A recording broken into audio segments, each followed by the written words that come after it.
On s'est déjà posé la question, non? En regardant un objet, n'importe lequel, on se demande mais comment ça a été fabriqué? Comment on passe d'une simple idée à quelque chose qu'on peut tenir dans la main? Eh bien, c'est un processus vraiment fascinant et c'est exactement ce qu'on va décortiquer ensemble. Alors, allons-y. On va passer derrière le rideau, dans les coulisses de la production. L'idée, c'est de comprendre cette mécanique un peu secrète de la création, de voir comment les produits qui nous entourent, du plus simple au plus complexe, finissent par voir le jour. Pour que tout ça soit bien concret, on va prendre un exemple que tout le monde connaît. Une question qui a l'air toute bête, comment on fabrique un t-shirt? On va voir que la réponse, eh bien, elle nous ouvre les portes de principes économiques absolument fondamentaux. Allez, on y va. Imaginez, on pousse la porte d'un petit atelier. Ça sent un peu l'encre, on entend le bruit des machines. C'est un atelier qui imprime des t-shirts personnalisés. Cet endroit, ça va être notre petit laboratoire pour décrypter les grands principes de la production. Bon, maintenant qu'on est dans l'atelier, entrons dans le vif du sujet. Pour que notre atelier puisse fonctionner, avant même de lancer la moindre impression, il a besoin de certains ingrédients. Des ingrédients de base, ce sont vraiment les 3 piliers sur lesquels repose toute création.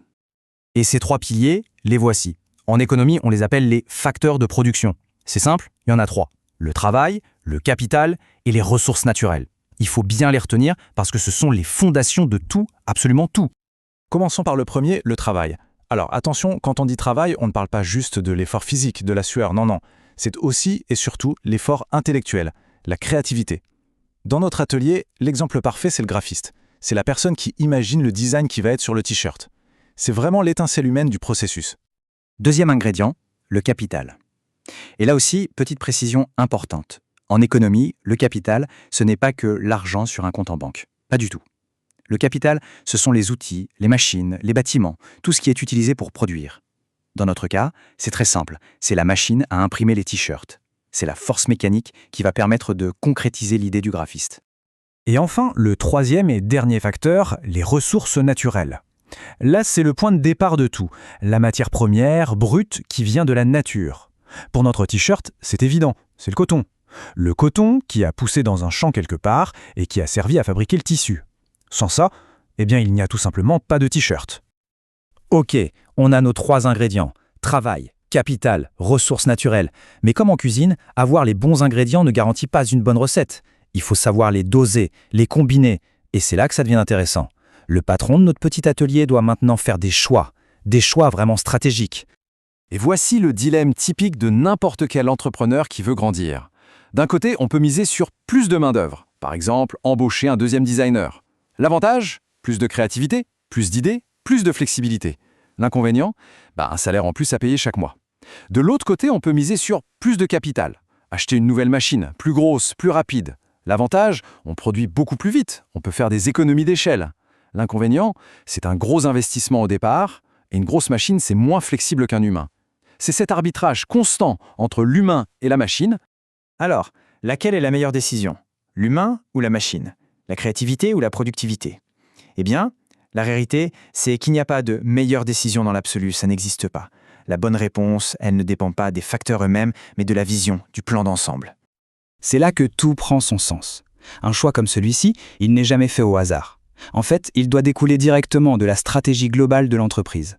Chaque choix doit servir une vision plus large. Regardez ce tableau, c'est super clair. On a 2 stratégies, donc 2 chemins totalement différents. D'un côté, la stratégie coût bas. L'objectif? Produire un max de t-shirts très simple pour pas cher. Genre le t-shirt basique pour un grand événement. Pour ça, le choix est évident. On investit à fond dans le capital, dans des machines ultra rapides. D'un autre côté, la stratégie de différenciation. Là, l'objectif est de créer un produit unique, haut de gamme. Par exemple, un t-shirt d'artiste en édition limitée. Et pour ça, on va investir massivement dans le travail, c'est-à-dire dans des designers très talentueux. On voit bien que la question n'est pas travail ou capital, mais quelle stratégie je veux suivre. Ok, on a passé du temps dans notre petit atelier de t-shirts. Mais maintenant, il est temps de prendre un peu de hauteur. Pourquoi est-ce que toute cette histoire est si importante? Tout simplement parce que cette logique, elle ne s'applique pas qu'à notre petit atelier, elle s'applique à toute l'économie mondiale. Et voilà la phrase à retenir de tout ça.